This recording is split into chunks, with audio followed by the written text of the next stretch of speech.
ಅನೇಕ ಜನ್ಮ ಸಂಪ್ರಾಪ್ತ ಕರ್ಮಬಂಧ ವಿದಾಹಿನೇ ಆತ್ಮಜ್ಞಾನ ಪ್ರದಾನೇನ ತಸ್ಮೈ ಶ್ರೀ ಗುರವೇ ನಮಃ. ಸುಂದರ ಸಾಯಂಕಾಲದ ಒಂದೊಳ್ಳೆ ಕಾರ್ಯಕ್ರಮವನ್ನು ಆಯೋಜನೆ ಮಾಡಿದ ಮಂಗಳೂರು ವಿಶ್ವವಿದ್ಯಾನಿಲಯದ ಸ್ವಾಮಿ ವಿವೇಕಾನಂದ ಅಧ್ಯಯನ ಪೀಠದ ಎಲ್ಲ ಸಂಯೋಜಕರಿಗೂ, ರಾಮಕೃಷ್ಣ ಮಠದ ಕಡೆಯಿಂದ ಸಮಾಹಿತಗೊಂಡಿರುವ ಎಲ್ಲ ಹಿರಿಕಿರಿಯ ಮಿತ್ರರಿಗೂ, ಗೌರವಾನ್ವಿತ ಪ್ರಾಂಶುಪಾಲರಾದಂತಹ ಶ್ರೀನಿವಾಸ ಮಯ್ಯ ಅವರಿಗೂ, ಎಲ್ಲರಿಗೂ ಕೂಡ, ವಿದ್ಯಾರ್ಥಿ ವೃಂದಕ್ಕೆ ಸಮಸ್ತರಿಗೂ ಕೂಡ ಹೃದಯದಾಳದ ಅಭಿನಂದನೆಗಳು, ನಮನಗಳು.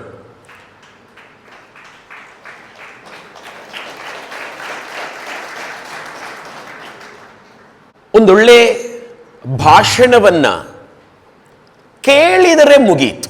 ತುಂಬ ಬಾರಿ ಹೇಳೋದನ್ನ ಕೇಳಿದ್ದೇನೆ, ಓದಿದ್ದು ನೆನಪುಳಿಯೋದಿಲ್ಲ ಸರ್ ಅಂತ, ಕೇಳಿದ್ದು ನೆನಪುಳಿಯೋದಿಲ್ಲ ಸರ್ ಅಂತ. ಅದು ಹಾಗಲ್ಲ.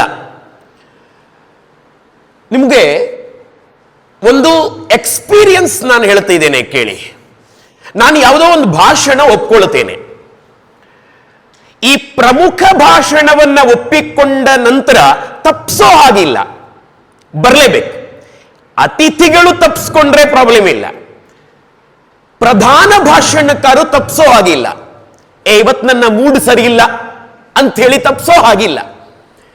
ಆದರೆ ಎಷ್ಟೋ ಬಾರಿ ಒಂದೊಳ್ಳೆ ಉತ್ಕೃಷ್ಟ ಚಿಂತನೆಗಳ ಆಧಾರದಲ್ಲಿ ಭಾಷಣವನ್ನ ಒಪ್ಕೊಂಡ ನಂತರ ಅದೇ ದಿವಸ ಮನಸ್ಸಿಗೆ ಬೇಜಾರಾದ ಘಟನೆಗಳು ನಡೆದಿದ್ದಾವೆ ನನ್ನ ಜೀವನದಲ್ಲಿ. ಮೂಡ್ ಆಫ್ ಆಗ್ತಿರ್ತವೆ. ಆದರೆ ಬರಲೇಬೇಕಲ್ಲ, ಒಪ್ಕೊಂಡ ಭಾಷಣ ಮಾಡಲೇಬೇಕಲ್ಲ.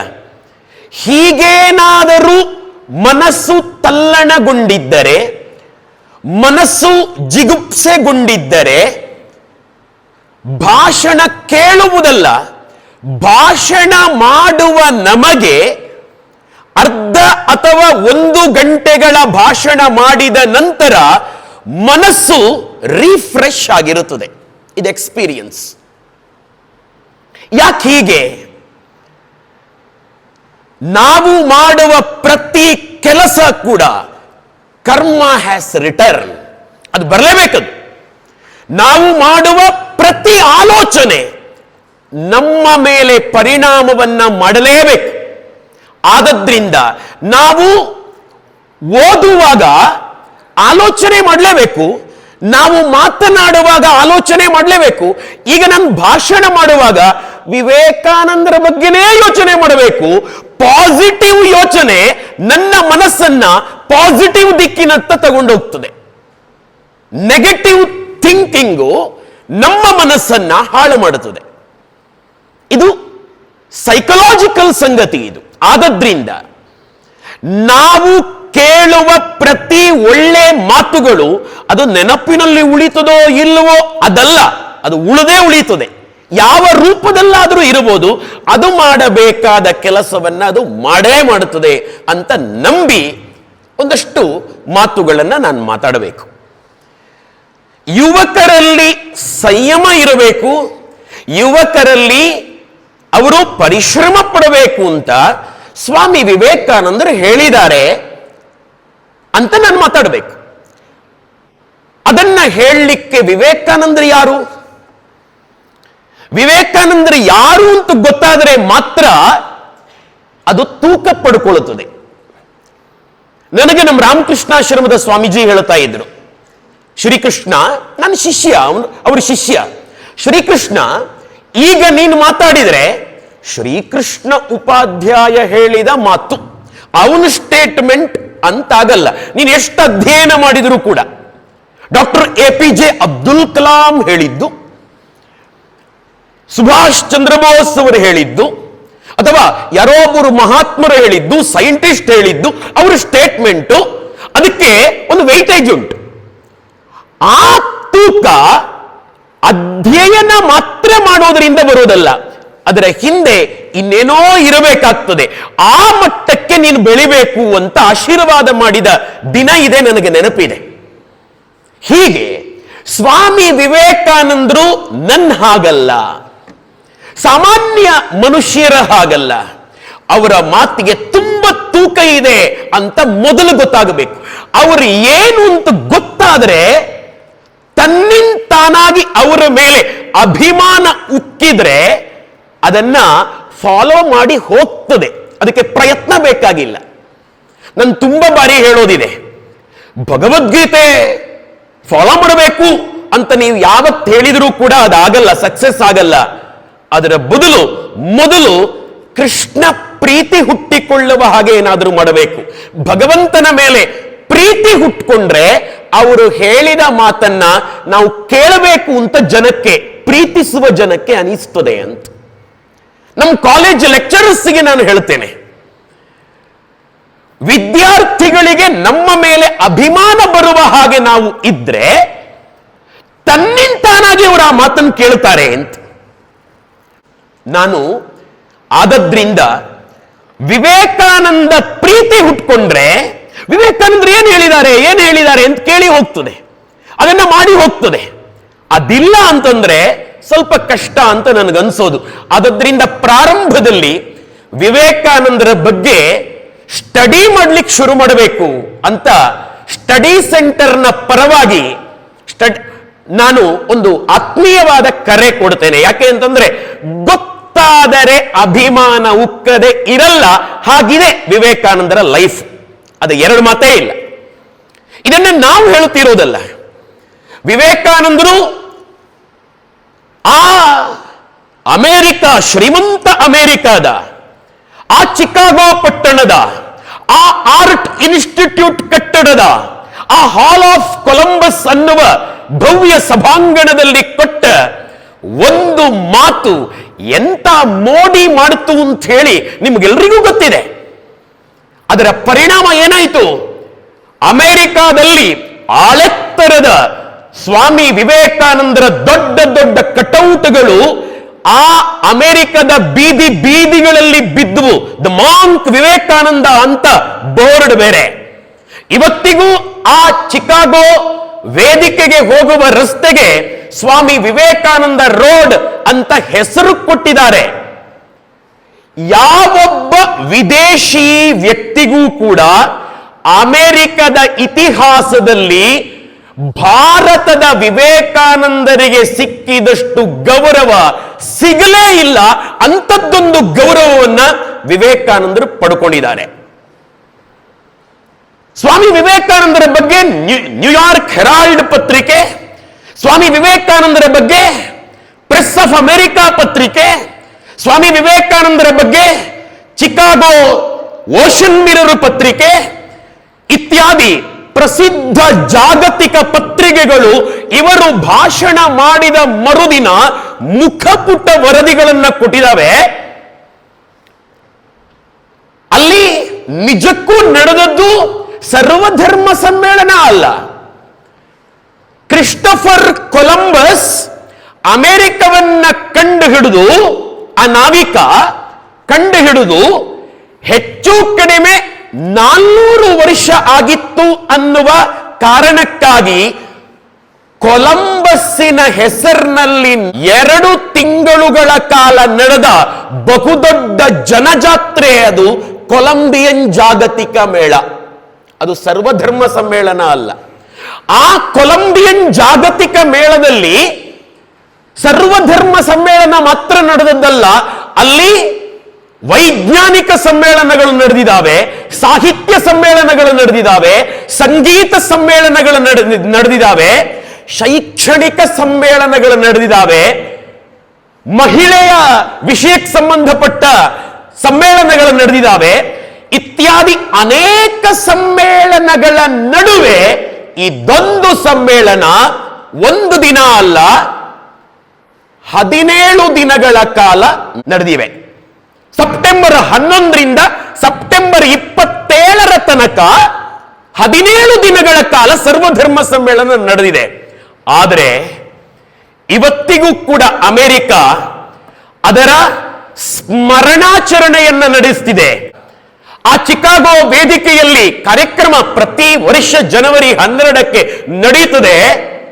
ಅಲ್ಲಿ ನಡೆಯೋದು ಕೊಲಂಬಿಯನ್ ಜಾಗತಿಕ ಮೇಳದ ನೆನಪಿನ ಸಭಾ ಕಾರ್ಯಕ್ರಮ ಅಲ್ಲ, ವೈಜ್ಞಾನಿಕ ಸಮ್ಮೇಳನ, ಸಾಹಿತ್ಯ ಸಮ್ಮೇಳನ, ಸಂಗೀತ ಸಮ್ಮೇಳನದ ಸ್ಮರಣೀಯ ದಿನದ ಸೆಲೆಬ್ರೇಷನ್ ಅಲ್ಲ, ಅಲ್ಲಿ ಸರ್ವಧರ್ಮ ಸಮ್ಮೇಳನದ ಸೆಲೆಬ್ರೇಷನ್, ವಾರ್ಷಿಕೋತ್ಸವ ನಡೀತದೆ.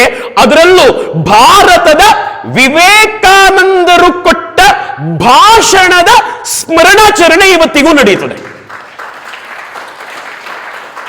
ಕೊಲಂಬಿಯನ್ ಜಾಗತಿಕ ಮೇಳ ಯಾರಿಗೂ ನೆನಪಿಲ್ಲ. ಮತ್ತು ತುಂಬಾ ವಿಚಿತ್ರ ಕೇಳಿ, ಅದ್ಭುತ ಭಾಷಣವನ್ನ ಕೊಟ್ಟದ್ದು ಸ್ವಾಮಿ ವಿವೇಕಾನಂದರು ಮಾತ್ರ ಅಲ್ಲ, ಏನು ಇಂಟರ್ನ್ಯಾಷನಲ್ ಒಂದು ಕಾರ್ಯಕ್ರಮವನ್ನ ಅಷ್ಟು ಸ್ಟ್ಯಾಂಡರ್ಡ್ ಆಗಿ ನಡೆಸೋದಿಲ್ವಾ ಅಮೆರಿಕ, ಅಲ್ಲಿ ಸಭೆಯಲ್ಲಿದ್ದ ಪ್ರತಿ ಭಾಷಣಕಾರರ ಭಾಷಣ ಕೂಡ ಪರಮಾದ್ಭುತವೇ ಆಗಿತ್ತು. ಯಾಕೆಂತಂದ್ರೆ ಜಗತ್ತನ್ನ ಪ್ರತಿನಿಧಿಸಿ ಬಂದಿರುವ ಜನ ಅವರೆಲ್ಲ. ಭಾರತದಿಂದಲೇ ವಿವೇಕಾನಂದರು ಮಾತ್ರ ಓದದ್ದಲ್ಲ, ಭಾರತದಿಂದ ಪ್ರತಾಪ್ ಚಂದ್ರ ಮಜುಂದಾರ್ ಹೋಗಿದ್ರು, ಭಾರತದಿಂದ ಶ್ರೀಲಂಕಾದಿಂದ ಬೌದ್ಧ ಮತವನ್ನ ಪ್ರತಿನಿಧಿಸಿ ಧರ್ಮಪಾಲ್ ಜಿ ಹೋಗಿದ್ರು, ಜೈನ ಮತವನ್ನ ಪ್ರತಿನಿಧಿಸಿ ಗಾಂಧಿ ಎನ್ನುವ ಹೆಸರು ನಾನು ಮರೆತು ಬಿಟ್ಟೆ, ಅವ್ರು ಹೋಗಿದ್ರು. ಹೀಗೆ ಭಾರತದಿಂದಲೇ ಹೋದವರು ಅನೇಕರಿದ್ರು. ಜಗತ್ತಿನ ಬೇರೆ ಬೇರೆ ಮತ ಪಂಗಡಗಳ ಧರ್ಮಗುಳುಗಳು ಇದ್ರು. ಎಲ್ಲರ ಮಾತುಗಳು ಕೂಡ ತುಂಬಾ ಅದ್ಭುತವಾಗಿತ್ತು. ಆದರೆ 2024 ಜನವರಿ 12ರಂದು ಅಮೆರಿಕದ ಚಿಕಾಗೋ ವೇದಿಕೆಯಲ್ಲಿ ಆಚರಣೆ ಮಾಡೋದು ಮಾತ್ರ ಸ್ವಾಮಿ ವಿವೇಕಾನಂದರ ಕಾರ್ಯಕ್ರಮ. ಯಾಕೆ? ನಮಗೆಲ್ಲರಿಗೂ ಕೂಡ ಹೆಮ್ಮೆ, ಗರ್ವ ಪಡಬೇಕು. ಭಾರತ ಏನು ಅಂತ ತೋರಿಸಿಕೊಟ್ಟ ವಿವೇಕಾನಂದ ಆ ಸಮ್ಮೇಳನಗಳಲ್ಲಿ ಸ್ವಾಮಿ ವಿವೇಕಾನಂದರು ಸರ್ವಧರ್ಮ ಸಮ್ಮೇಳನದಲ್ಲಿ ಮಾತ್ರ ಮಾತಾಡಿದ್ದಲ್ಲ, ವೈಜ್ಞಾನಿಕ ಸಮ್ಮೇಳನದಲ್ಲೂ ಸ್ವಾಮಿ ವಿವೇಕಾನಂದರ ಸ್ಪೀಚ್ ನಡೆದಿದೆ.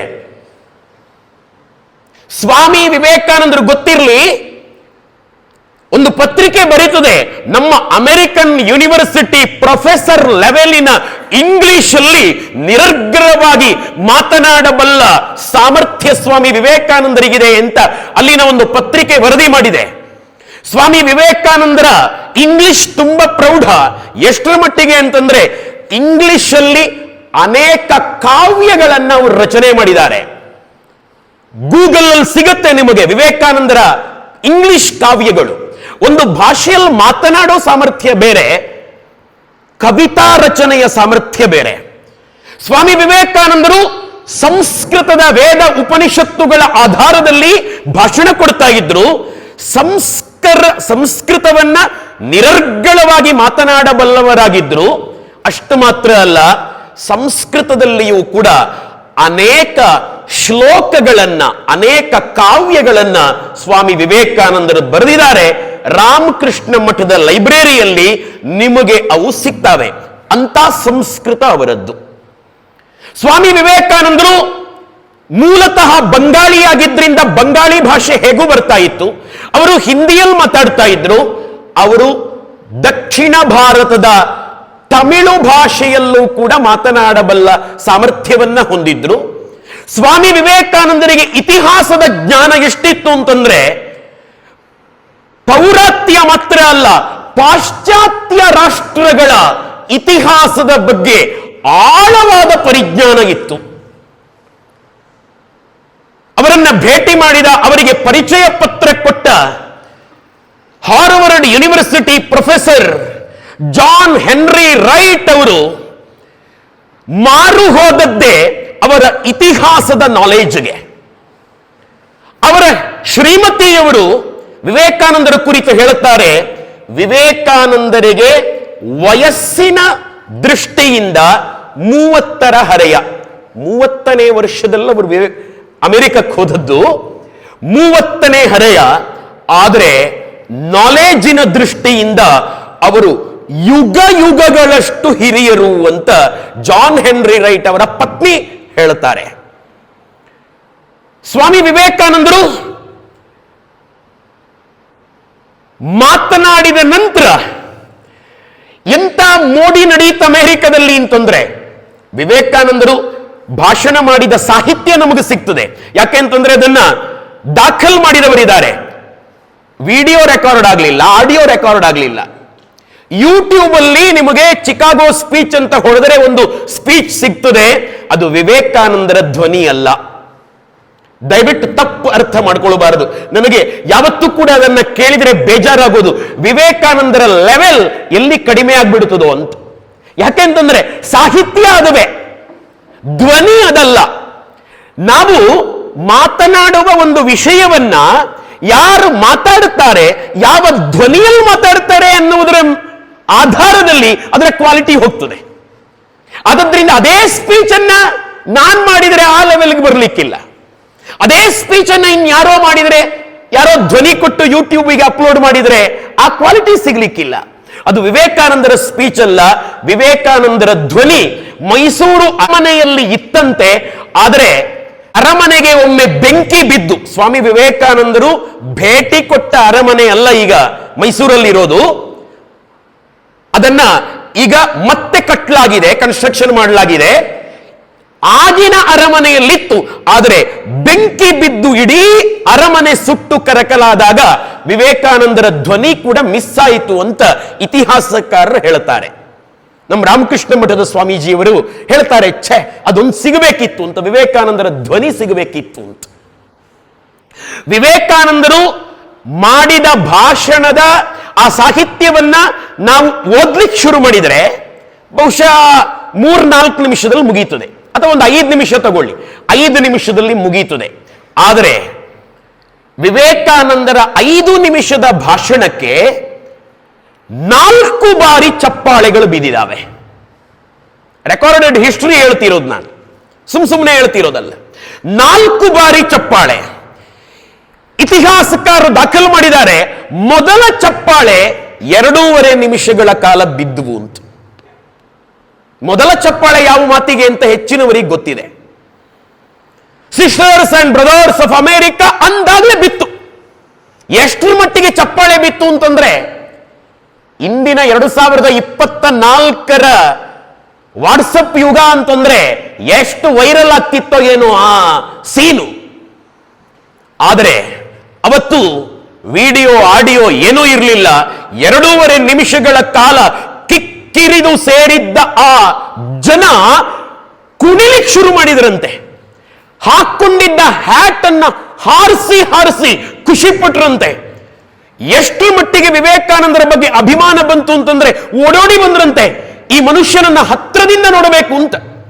ಮುತ್ತಿದರಂತೆ ಅವರನ್ನ. ಆ ಸಮ್ಮೇಳನದ ಸಭಾಧ್ಯಕ್ಷರಾಗಿದ್ದ ಜಾನ್ ಹೆನ್ರಿ ಬರೋಸ್ ಅವರು ರಿಕ್ವೆಸ್ಟ್ ಮಾಡಬೇಕಾಗಿ ಬಂತಂತೆ, ದಯವಿಟ್ಟು ಕೂತ್ಕೊಳ್ಳಿ, ವಿವೇಕಾನಂದರ ಭಾಷಣ ಕಂಟಿನ್ಯೂ ಮಾಡಲಿ ಅಂತ. ಆಮೇಲೆ ಕೂತ್ರಂತೆ. ಆದರೆ ನಾನೊಂದು ತಪ್ಪು ಹೇಳಿದ್ದೆ. ಸರ್ ಗೋಪಿನಾಥ್ ರಾವ್ ಸರ್, ನಮ್ಮ ರಾಮಕೃಷ್ಣ ಮಠ ಎಷ್ಟು ಎಚ್ಚರ ವಹಿಸ್ತದೆ ಇತಿಹಾಸದ ವಿಷಯದಲ್ಲಿ ಅಂತಂದ್ರೆ, ನಾನೊಂದ್ಸಲ ಜನವರಿ 12ಕ್ಕೆ ಮಂಗಳೂರಿನ SDM ಲಾ ಕಾಲೇಜಿನಲ್ಲಿ ಪ್ರಧಾನ ಭಾಷಣಕ್ಕೆ ಹೋಗಿದ್ದೆ. ಅಲ್ಲಿ ಸ್ವಾಮೀಜಿ ಇದ್ರು, ನಮ್ಮ ಸ್ವಾಮಿ ಜಿತಕಾಮಾನಂದಜಿ ಇದ್ರು. ಜಿತಕಾಮಾನಂದಜಿ ಇದ್ದಾರೆ ಎನ್ನುವ ಕಾರಣಕ್ಕಾಗಿ ನಾನು ಸಾಕಷ್ಟು ಬಾರಿ ಮಾತನಾಡಿದ ವಿಷಯ ಅದಾಗಿದ್ರೂ ಕೂಡ ಮತ್ತೊಮ್ಮೆ ನಡುರಾತ್ರಿ ತನಕ ಮುಂಚಿನ ದಿವಸ ಓದ್ಕೊಂಡು ಹೋಗಿ ಭಾಷಣ ಮಾಡಿದ್ದೆ. ಎಲ್ಲ ಭಾಷಣ ಹೀಗೆ ಮಾಡೋದಿಲ್ಲ, ಸಡನ್ ಆಗಿ ಹೋಗಿ ಮಾತಾಡ್ಬಿಡ್ತೇವೆ ನಾವು. ಆದರೆ ಅಷ್ಟು ಸ್ಟಡಿ ಮಾಡಿದ್ದೆ ನಾನು. 1 ಗಂಟೆ ಭಾಷಣ ಕೊಟ್ಟೆ, ವಿದ್ಯಾರ್ಥಿಗಳು ತುಂಬಾ ಖುಷಿ ಪಟ್ಟರು, ಚಪ್ಪಾಳೆಗಳು ಬಿದ್ದು ಎಲ್ಲ ಆಯಿತು. ನಾನು ಕೂತ್ಕೊಂಡಾಗ ಜಿತಕಾಮಾನಂದಜಿ ಹೇಳಿದರು, ನಮ್ಮ ರಾಮಕೃಷ್ಣ ಮಠದ ಅಧ್ಯಕ್ಷ ಸ್ವಾಮೀಜಿಯವರು, ಅವರು ಹೇಳಿದರು, ಶ್ರೀಕೃಷ್ಣ ಎಕ್ಸಲೆಂಟ್ ಆಗಿತ್ತು ಇವತ್ತು ನಿನ್ನ ಮಾತು, ಆದರೆ ಒಂದು ಸಣ್ಣ ಕರೆಕ್ಷನ್ ಅಂತ. ನಾನು ಹೇಳಿದೆ, ಸ್ವಾಮೀಜಿ ನೀವಿದ್ದೀರಿ ಅಂತ ಓದ್ಕೊಂಡು ಬಂದಿದ್ದೇನೆ ಸ್ವಾಮೀಜಿ, ಈಗಲೂ ತಿದ್ದುಪಡಿಯಾ? ಏನೂ ಇಲ್ಲ, ಎಲ್ಲ ಸರಿ ಇತ್ತು. ನೀನಂದೆ ಮಾತಿನ ಓಘದಲ್ಲಿ, ಮಾತಿನ ಭರದಲ್ಲಿ ಸ್ವಾಮಿ ವಿವೇಕಾನಂದರು ಕೊನೆಗೂ ಮೈಕ್ ಮುಂದೆ ಬಂದ್ರು, sisters and brothers of America ಅಂತ ಮಾತು ಶುರು ಮಾಡಿದ್ರು, ಹಾಗೆ ಮಾಡಿದ್ರು, ಹಾಗೆ ಮಾತಾಡಿದ್ರು, ಹೀಗೆ ಮಾತಾಡಿದ್ರು ಅಂತೆಲ್ಲ ಹೇಳಿದೆ. ಆದರೆ ನೆನಪಿಡು, ಚಿಕಾಗೋ ವೇದಿಕೆಯಲ್ಲಿ ಮೈಕ್ ಇರಲಿಲ್ಲ ಅಂದ್ರು. ನಾನು ಮೈಕ್ ಮುಂದೆ ಬಂದ್ರು ಅಂದಿದ್ದೆ ಮಾತಿನ ಓಘದಲ್ಲಿ. ಮೈಕ್ ಇಲ್ಲದ ಸಭೆಯಲ್ಲಿ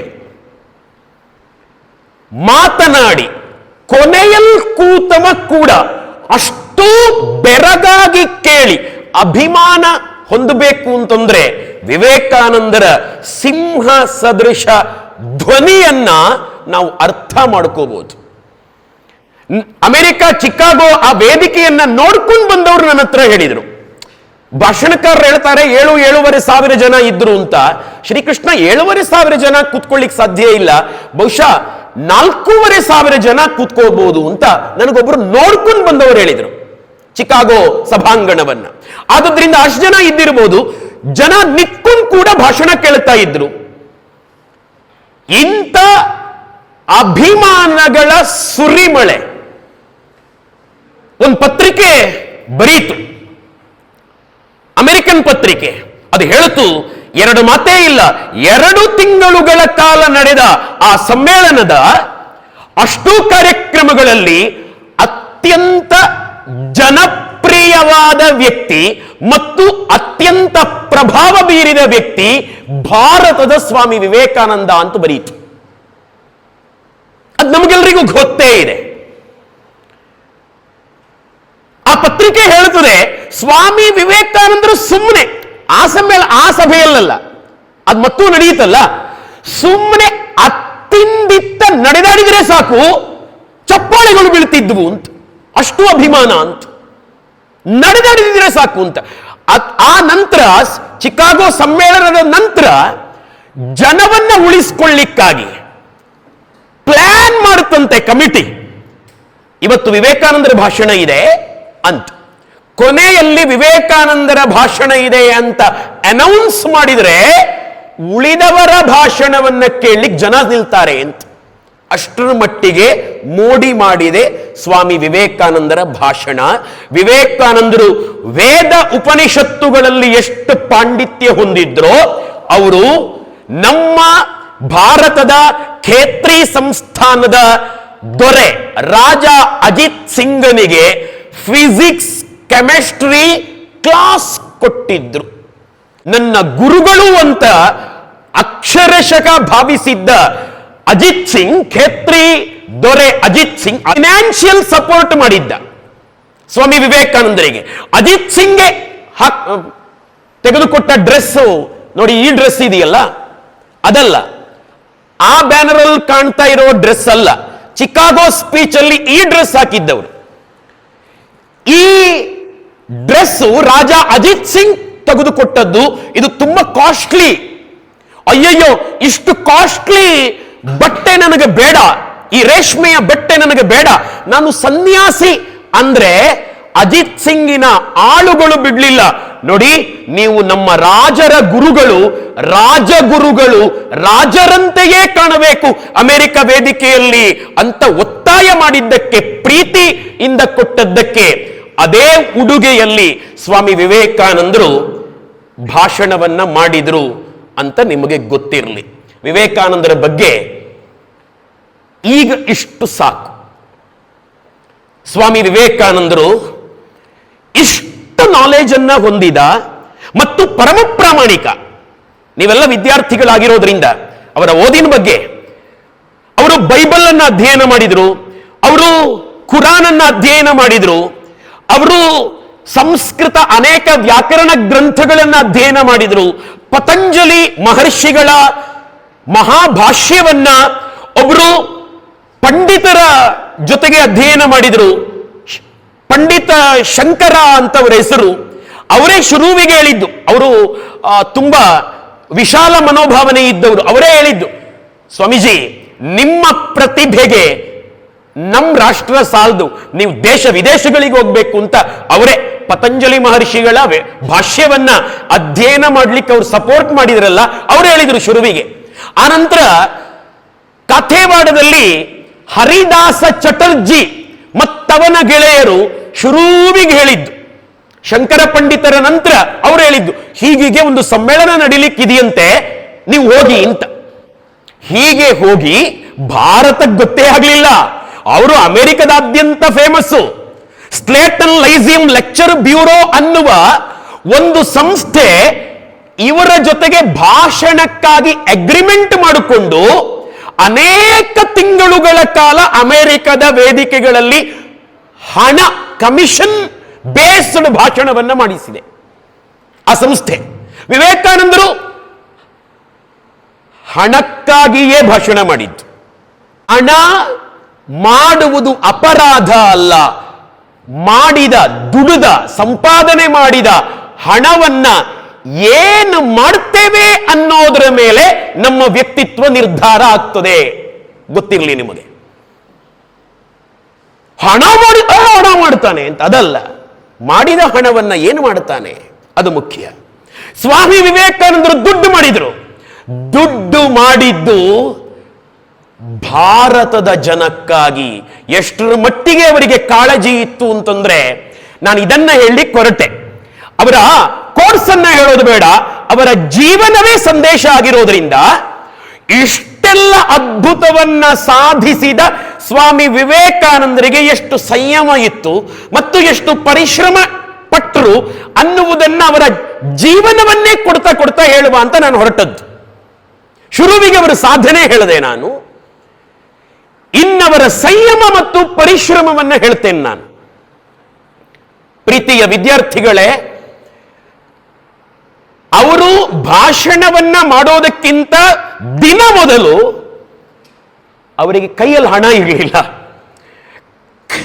ಹರಿದಾಸ ಚಟರ್ಜಿಯವನು ಮೊದಲ ಬಾರಿಗೆ ನೀವು ಚಿಕಾಗೋಕ್ಕೆ ಹೋಗಬೇಕು ಅಂತಂದಾಗ ಸ್ವಾಮೀಜಿ ಹೇಳಿದ್ದಿದೆ, ನೀವೆಲ್ಲ ಸೇರಿ ಹಣ ಸಂಗ್ರಹ ಮಾಡಿಕೊಟ್ರೆ ಹೋಗ್ತೇನೆ ಅಂತ. ಚಿಕಾಗೋಕ್ಕೆ ಹೋಗಿ ಬರ್ಲಿಕ್ಕೆ ಹಣ ಸಂಗ್ರಹ ಮಾಡಿ ಕೊಟ್ರೆ ಹೋಗ್ತೇನೆ ಅಂತ ಹಣ ಕಲೆಕ್ಷನ್ಗೆ ಹೊರಟರು. ಆ ಕಾಲದಲ್ಲಿ ಹೆಚ್ಚು ಕಡಿಮೆ 1,000 ರೂಪಾಯಿ ಕಲೆಕ್ಷನ್ ಆಯಿತು. ಒಬ್ಬ ವ್ಯಕ್ತಿ 500 ರೂಪಾಯಿ ಕೊಟ್ಟ, ಮತ್ತೆಲ್ಲ ಸಣ್ಣ ಸಣ್ಣ ಅಮೌಂಟ್ ಕೊಟ್ಟದ್ದು 1,000 ರೂಪಾಯಿ ಆಯಿತು. 1,000 ರೂಪಾಯಿ ಆ ಕಾಲದಲ್ಲೂ ಸಾಕಾಗ್ತಿರ್ಲಿಲ್ಲ ಅಮೆರಿಕಕ್ಕೆ ಹೋಗಿ ಬರ್ಲಿಕ್ಕೆ. ಬೇಜಾರಾಯ್ತು ವಿವೇಕಾನಂದರಿಗೆ. ವಿವೇಕಾನಂದರು ಏನ್ ಹೇಳ್ತಾರೆ ಗೊತ್ತಾ? ಕಲೆಕ್ಷನ್ ಮಾಡಿದ ಯುವಕರ ಹತ್ರ ಹೇಳ್ತಾರೆ, ಮೋಸ್ಟ್ಲಿ ನಾನು ಹೋಗೋದು ಜಗನ್ಮಾತೆಗೆ ಮನಸ್ಸಿಲ್ಲ ಅಂತ ಕಾಣುತ್ತದೆ. ಅವಳ ಒಪ್ಪಿಗೆಯ ಮುನ್ಸೂಚನೆ ಸಿಗುವಲ್ಲಿ ತನಕ ನಾನು ಹೋಗಲ್ಲ.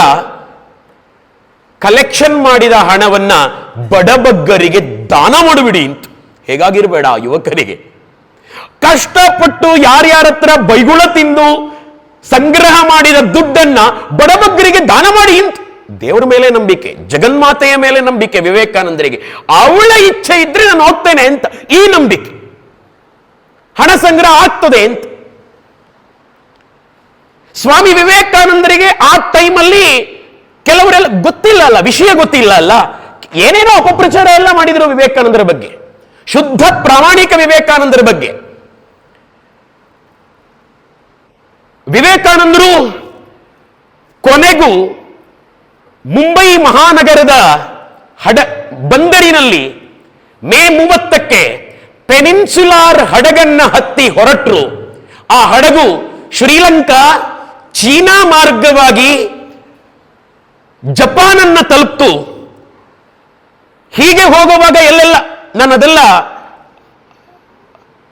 ಹೇಳಲ್ಲ ನಿಮಗೆ, ತುಂಬಾ ವಿವರಣೆಗಳಿವೆ. ಪ್ರತಿಯೊಂದು ವಿವರಣೆ ಕೂಡ ಪ್ರೇರಣಾದಾಯಿ. ಅವರು ಏನ್ ಮಾಡಿದ್ರು, ಶ್ರೀಲಂಕಾ ನೋಡಿ ಏನ್ ಮಾಡಿದ್ರು, ಚೀನಾ ನೋಡಿ ಏನ್ ಮಾಡಿದ್ರು, ಜಪಾನ್ ನೋಡಿ ಏನ್ ಮಾಡಿದ್ರು, ಹಡಗಿನಲ್ಲಿ ಯಾರ್ಯಾರು ಸಿಕ್ಕರು, ಅದರ ಪರಿಣಾಮಗಳೇನಾಯಿತು ಎಲ್ಲ ನೀವು ಅಧ್ಯಯನ ಮಾಡಿ. ಪರಮ ಅದ್ಭುತ. ನಿದ್ದೆ ಬರಲ್ಲ, ಈ ಮನುಷ್ಯ ಇಷ್ಟೆಲ್ಲ ಮಾಡಿದ್ನ ಅಂತ. ಅಷ್ಟು ಅಭಿಮಾನ ಬರುತ್ತದೆ ನಮಗೆ. ಅಷ್ಟೆಲ್ಲ ನಡೆದು ಹೋದವು ಘಟನೆಗಳು, ಅದೆಲ್ಲ ನಾನು ಹೇಳೋದಿಲ್ಲ.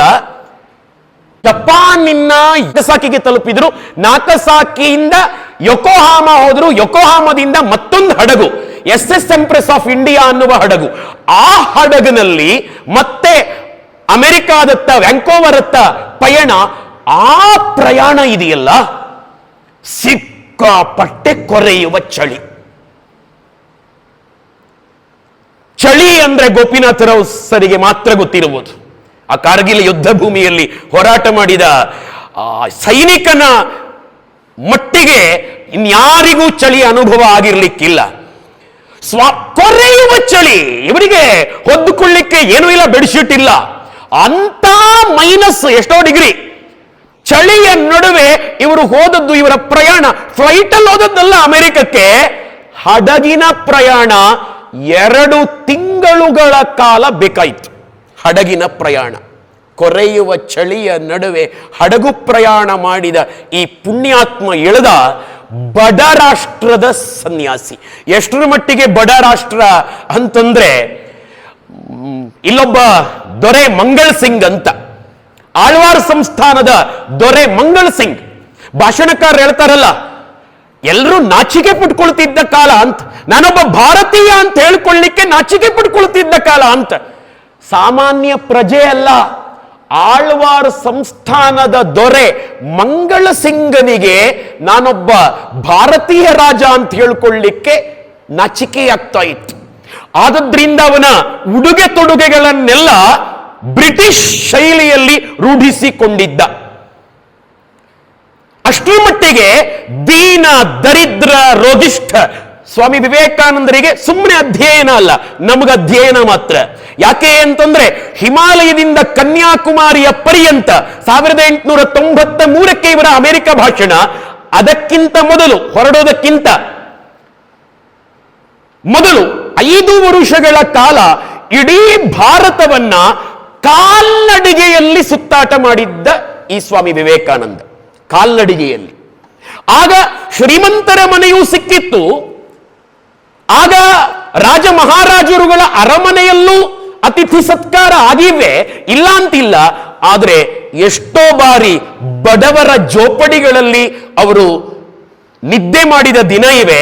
ಅವರೇ ಅವರ ಲೈಫ್ ಹಿಸ್ಟರಿಯಲ್ಲಿ, ಆತ್ಮಚರಿತ್ರೆಯಲ್ಲಿ ಹೇಳ್ಕೊಂಡಿದ್ದಾರೆ, ನಾನು ನಡಿಲಿಕ್ಕೆ ಶುರು ಮಾಡ್ತಾ ಇದ್ದೆ, ಬೆಳಗ್ಗೆ ಎದ್ದು ನಡಿಲಿಕ್ಕೆ ಶುರು ಮಾಡಿದ್ರೆ ನಡೆದು ಕೆಲವು ಕಡೆ ಎಲ್ಲ ಮರುಭೂಮಿಯಲ್ಲಿ ನೀರು ಕರೆಕ್ಟಾಗಿ ಸಿಕ್ತಿರ್ಲಿಲ್ಲ. ಕಾಲುಗಳ ಪಾದದ ಅಡಿ ಊದ್ಕೊಂಡಿದ್ವು. ಕೆಲವೊಂದ್ಸಲ ಸುಸ್ತಾಗಿ ದೊಪ್ಪಂತ ಯಾವುದೋ ಮರದ ಕೆಳಗಡೆ ಬೀಳ್ತಿದ್ದೆ ನಾನು. ಹಾಗೆ ಬಿದ್ರೆ ಆಮೇಲೆ ಮರುದಿನವೇ ಬೆಳಗ್ಗೆ ನಾನು ಆ ಮರದ ಕೆಳಗೆಯಿಂದ ಹೊರಡ್ತಿದ್ದದ್ದು ಅಂತ. ಇಂಥ ಕಾಲ್ನಡಿಗೆಯ ಭಾರತ ಸಂಚಾರ ಮಾಡಿದ ಸ್ವಾಮಿ ವಿವೇಕಾನಂದರಿಗೆ ಕರೆಕ್ಟ್ ಆಗಿ ಭಾರತದ ದರ್ಶನ ಆಗಿತ್ತು. ಭಾರತ ಹೇಗಿದೆ, ಭಾರತದ ಜನಜೀವನ ಹೇಗಿದೆ, ಭಾರತದ ಪ್ರತಿಯೊಂದು ವಿಷಯಗಳು ಕೂಡ ಹೇಗಿವೆ ಅಂತ ಗೊತ್ತಾಯಿತು. ಆದದ್ರಿಂದ ಭಾಷಣಕ್ಕಿಂತ ದಿನ ಮೊದಲು ಇವರಿಗೆ ಹಣ ಇಲ್ಲದೆ ಒಂದು ರೈಲ್ವೆ ಬೋಗಿಯಲ್ಲಿ, ಪಾಳು ಬಿದ್ದ ಬೋಗಿಯಲ್ಲಿ ಮಲಗಿ ರಾತ್ರಿ ಕಳೆದ ಮನುಷ್ಯ. ಯಾರವರನ್ನ, ಬಡ ರಾಷ್ಟ್ರದ ಒಬ್ಬ ಸ್ವಾಮಿ ವಿವೇಕಾನಂದನನ್ನ ಯಾರ ಸತ್ಕಾರ ಮಾಡ್ತಾರೆ? ಎಷ್ಟೋ ಬಾರಿ ನಮ್ಮಲ್ಲಿ ಭವತಿ ಭಿಕ್ಷಾಂದೇಹಿ ಅಲ್ವಾ ಸನ್ಯಾಸಿಗಳು, ಮಠಾಧಿಪತಿ ಅಲ್ಲ ಸ್ವಾಮಿ ವಿವೇಕಾನಂದರು. ಸ್ವಾಮಿ ವಿವೇಕಾನಂದರ ಸನ್ಯಾಸದ ನಿಯಮಗಳೇ ಬೇರೆ. ಇವರು ಯಾರತ್ರನೋ ಭಿಕ್ಷೆ ಬೇಡಬೇಕು, ಊಟ ಮಾಡಬೇಕು ಅಂತಂದ್ರೆ ಯಾವುದೋ ಮನೆಯಲ್ಲಿ, ಅಮೆರಿಕದ ಮನೆಯ ಬಾಗಿಲಿಗೆ ಹೋಗಿ ಭವತಿ ಭಿಕ್ಷಾಂದೇಹಿ ಅಂತಂದ್ರೆ ಡೋರನ್ನ ಡಮಾರ್ ಅಂತ ಆಗ್ತಾ ಇದ್ರು. ನಡಿಯಾಚೆ ಅಂತ. ಅಮೆರಿಕದಲ್ಲಿ ಭಿಕ್ಷೆ ಬೇಡೋದು ಅಪರಾಧ. ಅವರಿಗೆ ಆ ಸಂಸ್ಕೃತಿ ಗೊತ್ತಿಲ್ಲ. ಇಂಥ ಶೋಚನೀಯ ಪರಿಸ್ಥಿತಿಯ ನಡುವೆಯೂ ಕೂಡ ಸ್ವಾಮಿ ವಿವೇಕಾನಂದರು ಪೋಸ್ಟ್ ಪೋನ್ ಆಗಿತ್ತು. ಈ ಭಾಷಣ ಕಾರ್ಯಕ್ರಮ ನಡಿಬೇಕಾದ ದಿನ ನಡಿಲಿಲ್ಲ. ಎಷ್ಟೋ ತಿಂಗಳುಗಳ ಕಾಲ, ಎಷ್ಟೋ ದಿನಗಳ ಕಾಲ ಪೋಸ್ಟ್ ಪೋನ್ ಆಯಿತು. ಇವರು ಜುಲೈಯಲ್ಲಿ ಜುಲೈ 25ನೇ ತಾರೀಕು ವ್ಯಾಂಕೋವರ್ ತಲುಪಿದ್ದಾರೆ. ಸಮ್ಮೇಳನ ನಡೆದದ್ದು ಗೊತ್ತಿದೆ ನಿಮಗೆ, ಸೆಪ್ಟೆಂಬರ್ 11. ಅಷ್ಟೂ ದಿನಗಳ ಕಾಲ ಬದುಕಬೇಕಲ್ಲ, ಹಣ ಇಲ್ಲ, ಸಾಕಷ್ಟು ಹಣ ಇಲ್ಲ, ಹೋಗಿಯಾಗಿದೆ, ಡೋರ್ ಡಮಾರ್ ಅಂತ ಆಗ್ತಿದ್ದಾರೆ. ಈ ಅವಮಾನಗಳ ನಡುವೆ ಸ್ವಾಮಿ ವಿವೇಕಾನಂದರಿಗೆ ಗುರಿ ಮುಟ್ಟುವ ತನಕ ನಿಲ್ಲದಿರಿ ಅಂತ ಸುಮ್ಮನೆ ಭಾಷಣ ಮಾಡಿದ್ದಲ್ಲ, ಸ್ವತಃ ನಡೆದು ತೋರಿಸಿದ್ದು. ನುಡಿದಂತೆ ನಡೆದವನ ಅಡಿಗೆನ್ನ ನಮನ, ಶತ ನಮನ. ಅಷ್ಟು ಸಂಯಮ ಅವರಿಗಿತ್ತು. ನನ್ನ ಉದ್ದೇಶ ಏನು? ಅಷ್ಟು ಸಂಯಮ ಬೇಕು, ಅಷ್ಟು ತಾಳ್ಮೆ ಬೇಕು. ತಾಳ್ಮೆ ಇಲ್ಲದವನಿಗೆ ಸಕ್ಸಸ್ಸು ಅಂತ ಹೇಳೋದು ಬರ್ಲಿಕ್ಕೆ ಸಾಧ್ಯವೇ ಇಲ್ಲ. ಈ ಜಗತ್ತಿನ ಎಲ್ಲ ಸಕ್ಸಸ್ಫುಲ್ ವ್ಯಕ್ತಿಗಳು ಏನಿದ್ದಾರೆ ಅವರೆಲ್ಲರೂ ಕೂಡ ತುಂಬಾ ಸಂಯಮದಿಂದ ಜೀವನ ಮಾಡುವವರು. ಅವರು ಸಕ್ಸಸ್ ಅನ್ನ ಕಾಣಲಿಕ್ಕೆ ಸಾಧ್ಯ. ಸ್ವಾಮಿ ವಿವೇಕಾನಂದರು ಇಷ್ಟೆಲ್ಲ ಕಷ್ಟಗಳ ನಡುವೆ ರೈಲ್ವೆ ಬೋಗಿಯಲ್ಲಿ ಮಲಗಿದ್ರು. ಭಾಷಣ ನಡೆಯೋದಕ್ಕಿಂತ ಮೊದಲು, ಭಾಷಣ ನಡೆದ ದಿನ ಏನಾಯ್ತು ಗೊತ್ತಾ? ಭಾಷಣ ನಡೆದ ದಿನ ಎಲ್ಲರೂ ಬಂದು ಮುತ್ತಿಕೊಂಡು, ಸ್ವಾಮೀಜಿ ಇವತ್ತು ನಮ್ಮನೆಗೆ ಬನ್ನಿ ಪ್ಲೀಸ್ ಅಂತ ಗೋಗರಿಲಿಕ್ಕೆ ಶುರು ಮಾಡಿದರು. ಏನ್ರಿ ವಿವೇಕಾನಂದ ಏನು ಅಂತ ಗೊತ್ತಾಯ್ತಲ್ಲ. ಅದನ್ನೇ ಹೇಳಿದ್ ನಾನು ಸುಮ್ಮನೆ. ನಾನು ಸ್ವಾಮಿ ವಿವೇಕಾನಂದರು ಸಂಯಮದ ಬಗ್ಗೆ ಮಾತಾಡಿದ್ದಾರೆ, ಪರಿಶ್ರಮದ ಬಗ್ಗೆ ಮಾತಾಡಿದ್ದಾರೆ ಅಂತಂದ್ರೆ ವಿವೇಕಾನಂದರು ಯಾರು ಅಂತ ಗೊತ್ತಾಗದೆ, ಯಾರು ಅಂತ ಗೊತ್ತಾದ್ರೆ ಅಷ್ಟು ಅಭಿಮಾನ ಬರಲೇಬೇಕು. ಈ ಯಾರೋ ಒಬ್ಬ ದೊಡ್ಡ ಶ್ರೀಮಂತ ಕರ್ಕೊಂಡು ಹೋದ ಮನೆಗೆ, ಒಂದು ಲಕ್ಸುರಿ ರೂಮ್ ಕೊಟ್ಟ. ಸ್ವಾಮೀಜಿ ಮಲ್ಕೊಳ್ಳಿ, ಹಾಯಾಗಿ ನಿದ್ದೆ ಮಾಡಿ, ಸುಸ್ತಾಗಿದೆ, ನಿಮಗೆ ಜಗ್ಗಲ್ಲಿ ನೀರಿಟ್ಟಿದ್ದೇನೆ, ಏನೇನೋ ಹೇಳಿರ್ಬೇಕು. ಮಲ್ಕೊಂಡ್ರು. ಸುಖದ ಸುಪ್ಪತ್ತಿಗೆ ಅದು, ಶ್ರೀಮಂತ ವ್ಯಕ್ತಿಯ ಭವ್ಯವಾದ ಬಂಗಲೆ ಅದು. ಈ ಮನುಷ್ಯ ಸ್ವಲ್ಪ ಹೊತ್ತು ಮಲ್ಕೊಂಡ. ಆದರೆ ಆತನಿಗೆ ನೆನಪಾಯಿತು, ಅಯ್ಯಯ್ಯೋ 8,000 ಮೈಲಿ ದೂರದಲ್ಲಿರುವ ನನ್ನ ಭಾರತದ ಜನ ಮನೆ ಇಲ್ಲದೆ, ರೋಗಕ್ಕೆ ಔಷಧಿ ಇಲ್ಲದೆ, ಮಾನ ಮುಚ್ಚಿಕೊಳ್ಳುವುದಕ್ಕೆ ಬಟ್ಟೆ ಇಲ್ಲದೆ, ಬಿಡಿ ಹೊಟ್ಟೆಗೆ ತುತ್ತಿಲ್ಲದೆ ನರಳಿ ನರಳಿ ಸಾಯ್ತಾ ಇರಬೇಕಿದ್ರೆ ನಾನು ಯಾಕೆ ಈ ಹಾಸಿಗೆ ಮೇಲೆ ಮಲಗಲಿ ಅಂತ ಹೇಳಿ ಕೊಟ್ಟಿದ್ದ ಬೆಡ್ಶೀಟನ್ನು ನೂಕಿ ಹಾಸಿಗೆಯನ್ನ ಬಿಟ್ಟು ಕೆಳಗೆ ಬರೀ ನೆಲದ ಮೇಲೆ ಆ ದಿನದ ರಾತ್ರಿ ಕಳೆದ ಸಂತನನ್ನ ದೇಶಭಕ್ತ ಅಂತ ಅನ್ಬೋದಾ? ರಿಯಲ್ ಆಗಿ ದೇಶಭಕ್ತ, ಅಷ್ಟು ತೀವ್ರ ದೇಶಭಕ್ತಿ. ನನಗೆ ಬೇಡ ಅಂತ, ನನ್ನವರ ಪರಿಸ್ಥಿತಿಯಲ್ಲಿರುವಾಗ ನನಗೆ ಬೇಡ ಅಂತ. ಇಂಥ ದೇಶಭಕ್ತನ ಮಾತಿದೆಯಲ್ಲ, ಆ ಮಾತನ್ನ ನಾನು ಫಾಲೋ ಮಾಡಬೇಕು ಅಂತ ಯೋಚನೆ ಮಾಡಿ. ನನ್ನ ಪ್ರೀತಿಯ ಸಹೋದರರೇ, ನನ್ನ ಪ್ರೀತಿಯ ಸಹೋದರಿಯರೇ, ನೀವು ಯೋಚನೆ ಮಾಡಿ. ಈ ವಿವೇಕಾನಂದ ಅನ್ನುವ ಅದ್ಭುತ ಮಹಾತ್ಮನ ಮಾತನ್ನ ನಾನು ಸ್ಟಡಿ ಮಾಡಬೇಕು, ನಾನು ಸ್ಟಡಿ ಮಾಡಿದ್ದನ್ನ ನಾನು ಫಾಲೋ ಮಾಡಬೇಕು ಅಂತ ಯೋಚನೆ ಮಾಡಿ. ನೀವು ಏನಾಗ್ತೀರಿ ಅಂತ ನೋಡಿ. ನನ್ನ ತಮ್ಮ, ನನ್ನ ಸ್ವಂತ ತಮ್ಮ, ಅವನು ಗೇಟ್ ಎಕ್ಸಾಮ್ ಕೋಚಿಂಗಿಗೆ ಅಂತ ಹೈದರಾಬಾದಿಗೆ ಹೋಗಿದ್ದ. ಅವನು ಒಂದ್ಸಲ ಏನೋ ಬಹಳ ಸಡನ್ ಆಗಿ ಅಣ್ಣ ಮಾತಾಡಬೇಕು ಅಂತ ಕಾಲ್ ಮಾಡಿದ. ಅವನು ಫೋನ್ ಮಾಡಿ ಏನ್ ಹೇಳಿದ ಅಂತಂದ್ರೆ, ಅಣ್ಣ ನಮ್ಮ ಪ್ರೊಫೆಸರು, ಅವನಿಗೆ ಅದನ್ನು ಹೇಳಬೇಕಾಗಿತ್ತು. ನಮ್ಮ ಪ್ರೊಫೆಸರು ಅವರ ಅರ್ನಿಂಗ್ ಏನ್ ಗೊತ್ತಾ? ಅವರು 1 ಗಂಟೆ ಕ್ಲಾಸಿಗೆ ಫ್ಲೈಟ್ ಅಲ್ಲಿ ಬರ್ತಾರೆ, ಹೈದರಾಬಾದ್ ಅಲ್ಲಿ ಕ್ಲಾಸ್ ಕೊಡ್ತಾರೆ 1 ಗಂಟೆ, ಆನಂತರ ಅಲ್ಲಿಗೆ ಹೋಗ್ತಾರೆ, ಇಲ್ಲಿಗೆ ಹೋಗ್ತಾರೆ, ಎಲ್ಲೆಲ್ಲೋ ಹೇಳ್ದ, ನನ್ಗೆ ನೆನಪಿಲ್ಲ ಎಲ್ಲಿಗೆ, ಎಲ್ಲ ಫ್ಲೈಟ್ ಅಲ್ಲಿ ಓಡಾಟ. 1 ಕ್ಲಾಸಿಗೆ ದಿನದಲ್ಲಿ 6 ಕ್ಲಾಸ್ ಕೊಡ್ತಾರಂತೆ. ಅವರ ಇನ್ಕಮ್ ಏನು? ಅವ್ರು ಹೇಳಿದ್ರಂತೆ ಒಂದು ದಿವಸ, ನಾನು ಈ ಮಟ್ಟಕ್ಕೆ ಬೆಳೆದದ್ದು ಹೇಗೆ ಗೊತ್ತಾ? ನನ್ನ ಇನ್ಸ್ಪಿರೇಷನ್ ಸ್ವಾಮಿ ವಿವೇಕಾನಂದ ಅಂದ್ರಂತೆ. ನೀವು ದೇಶದ ಭ್ರಷ್ಟಾಚಾರದ ವಿರುದ್ಧ ಹೋರಾಟ ಮಾಡಿದ ಅಣ್ಣಾ ಹಜಾರೆ ಲೈಫ್ ಅನ್ನ ನೋಡಿ. ಒಂದು ಮಾತು ಹೇಳ್ತೇನೆ, ಒಬ್ಬ ಮಲೆನಾಡಿನ ಹುಡುಗ,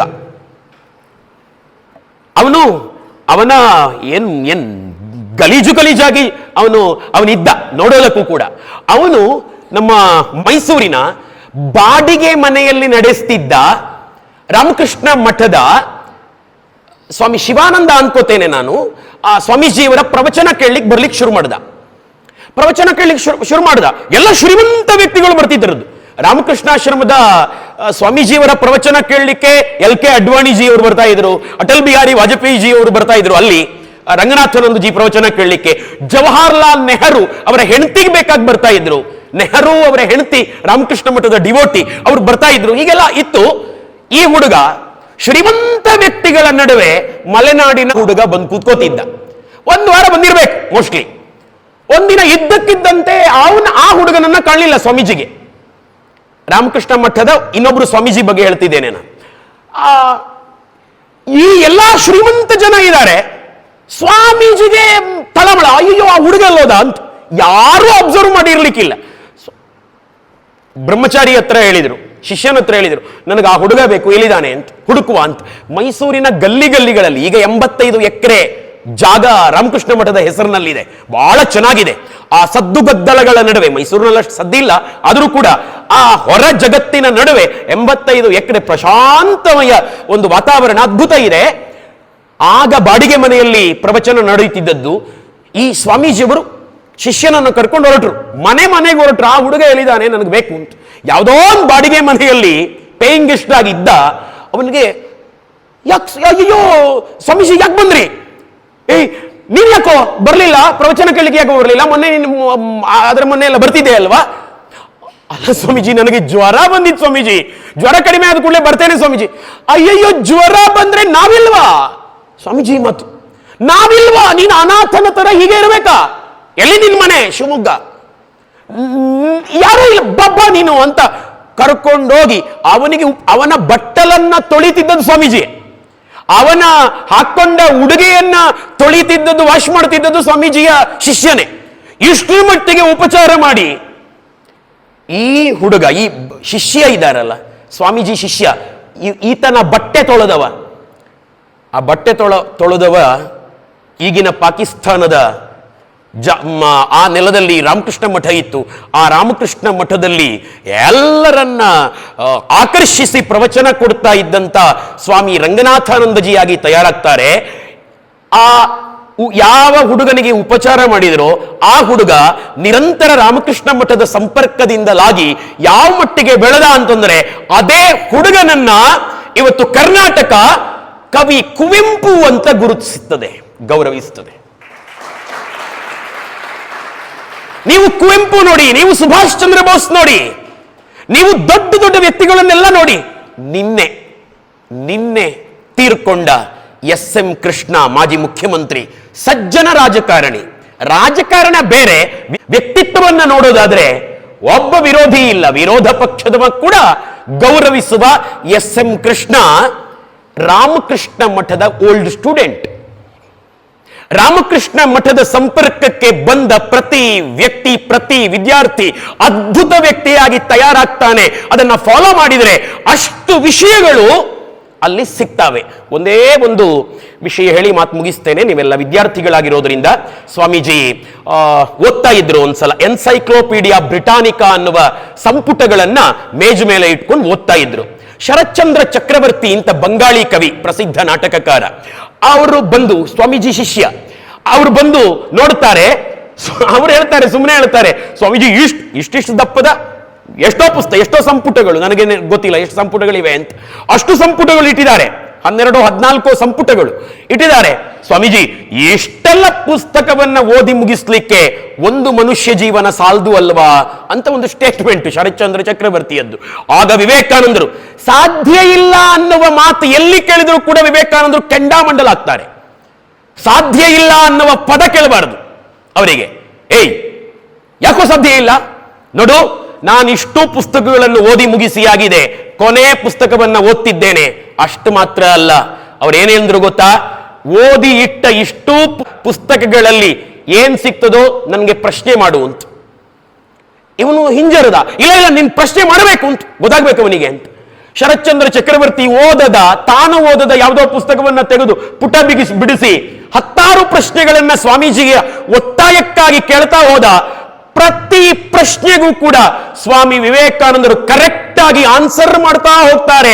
ಅಷ್ಟು ಮಾತ್ರ ಅಲ್ಲ, ಆ ಸಂಗತಿ ಯಾವ ಸಂಪುಟದ, ಯಾವ ಪುಟದ, ಎಷ್ಟನೇ ಕಾಲಮ್ ಅಲ್ಲಿ ಇದೆ ಅಂತಲೂ ಹೇಳ್ತಾರೆ. ಈ ಇತಿಹಾಸ, ಈ ವೇದ, ಈ ಉಪನಿಷತ್ತು, ಈ ವ್ಯಾಕರಣ ಗ್ರಂಥಗಳು, ಈ ಎನ್ಸೈಕ್ಲೋಪೀಡಿಯಾ ಎಂಥದ್ದಿದು? ಏನ್ ಸ್ವಾಮೀಜಿ ಇದು? ನಿಮಗೆ ಮಾತ್ರ ಸಾಧ್ಯ ಸ್ವಾಮೀಜಿ, ನಮ್ಮಂತ ನಾರ್ಮಲ್ ವ್ಯಕ್ತಿಗಳಿಗೆ ಸಾಧ್ಯ ಇಲ್ಲ ಸ್ವಾಮೀಜಿ ಅಂತ ಮತ್ತೆ ಹೇಳಿದ್ರೆ, ನೋಡಪ್ಪ, ಆಗಬೇಕಾಗಿರೋದು ಏನು ಗೊತ್ತಾ? Go back to Upanishads. ನಮ್ಮ ದೇಶದ ಎಲ್ಲ ಸಮಸ್ಯೆಗಳಿಗೆ ಪರಿಹಾರ ಅಲ್ಲಿದೆ. ಉಪನಿಷತ್ತುಗಳಿಗೆ ಮರಳಿ. ನಮ್ಮಲ್ಲಿ ಅಧ್ಯಯನ ಮಾಡುತ್ತಿದ್ದದ್ದು ಗುರುಕುಲಗಳಲ್ಲಿ, ಬ್ರಹ್ಮಚರ್ಯದಲ್ಲಿ. ಬ್ರಹ್ಮಚರ್ಯ ಮುಗಿದು ನಂತರ ಗೃಹಸ್ಥಾಶ್ರಮ. ಆ ಬ್ರಹ್ಮಚರ್ಯದ ಶಕ್ತಿ ಇದೆಯಲ್ಲ, ಅದು ಈ ಕೆಪಾಸಿಟಿ, ಈ ಮೆಮೊರಿ ಪವರ್ ಮತ್ತು ಈ ಕಾನ್ಸಂಟ್ರೇಷನ್ ಪವರ್ ಅನ್ನ ಡೆವಲಪ್ ಮಾಡುತ್ತದೆ ಅಂತ ಸ್ವಾಮೀಜಿ ಹೇಳಿದರು. ಅಂದ್ರೆ ನಾವು ಇಷ್ಟರ್ಥ ಮಾಡುವ, ವಿಪರೀತ ಅರ್ಥ ಬೇಡ ಬ್ರಹ್ಮಚರ್ಯ ಅಂತಂದ್ರೆ. ನಮ್ಮ ಮನಸ್ಸನ್ನ ಸ್ವಚ್ಛ ಇಟ್ಕೊಂಡ್ರೆ ಏಕಾಗ್ರತೆ ತನ್ನಿಂತಾನಾಗಿ ಸಾಧ್ಯ. ಬೆಳಗಿನ ಹೊತ್ತು ಓದಿದ್ರೆ ಬೇಗ ನೆನಪಿನಲ್ಲಿ ಉಳಿಯುವುದು ಅದೇ ಕಾರಣಕ್ಕಾಗಿ. ನಿನ್ನೆಯದನ್ನೆಲ್ಲ ನಾವು ಮರೆತು ರಿಫ್ರೆಶ್ ಆಗಿರುತ್ತೇವಲ್ಲ, ಅದೇ ಕಾರಣಕ್ಕಾಗಿ. ಅದೇ ಮೈಂಡ್ ಸೆಟ್ಟು 24 ಗಂಟೆಯೂ ಇರಬಹುದಾದರೆ ಅದೇ ಫ್ರೆಶ್ನೆಸ್ಸು 365 ದಿನವೂ ನಾವು ಕಾಯ್ದುಕೊಳ್ಳಬಹುದಾದರೆ ಮನಸ್ಸು ಎಷ್ಟು ತಾಕತ್ತನ್ನ ಹೊಂದುತ್ತದೆ. ನಾವು ಪರಿಶ್ರಮ ಪಡಬೇಕು, ಮನಸ್ಸನ್ನ ನಿಯಂತ್ರಣ ಮಾಡಬೇಕು. ಪರಿಶ್ರಮ ಪಡುವುದು ಅಂತಂದ್ರೆ ನಮ್ಮ ದೇಹದಿಂದ ಹೊರಗಡೆ ಕೆಲಸ ಮಾಡೋದು ಮಾತ್ರ ಅಲ್ಲ, ಮನಸ್ಸನ್ನ ನಿಯಂತ್ರಣ ಮಾಡೋದಿದೆಯಲ್ಲ ಅದು ಕೂಡ ಅದ್ಭುತವಾದ ಪರಿಶ್ರಮ. ಮನಸ್ಸನ್ನ ನಿಯಂತ್ರಣ ಮಾಡಬೇಕು, ನಮಗಾಗಿ ನಿಯಂತ್ರಣ ಮಾಡಬೇಕು, ನಮ್ಮ ಉನ್ನತಿಗಾಗಿ ನಮ್ಮ ಮನಸ್ಸನ್ನ ನಿಯಂತ್ರಣ ಮಾಡಬೇಕು.